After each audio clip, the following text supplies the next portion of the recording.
তৈব ভাই, জি ভাই। আপনার অজ্ঞা কৌতুক কইতাম নি? হ্যাঁ বলেন। আচ্ছা তাইলে শুনেন।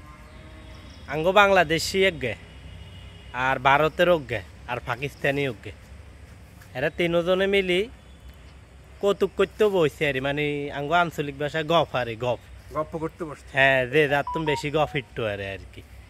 তো ভারতের গা কয় আঙ্গ দেশে এত বড় ট্রেন বানাইছে যেটা চোখের সামনে দিয়ে যাইতে 2 ঘন্টা লাগে।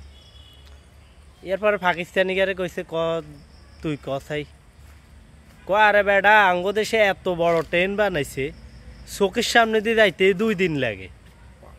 এখন আঙ্গ বাংলাদেশিকে চিন্তা করলো হয়তো আরো বেশি গফ ইটতে পারি, কারণ আমরা বাংলাদেশি তো আমরা কাজ জানি কম, বকি বেশি। আঙ্গ বাংলাদেশিকে কয় আঙ্গ দেশে এত বড় ট্রেন বানাইছে, আঙ্গ দেশ যে দূর ট্রেন হয়ে দূর, বুঝছি নি এবার ঘটনাটা।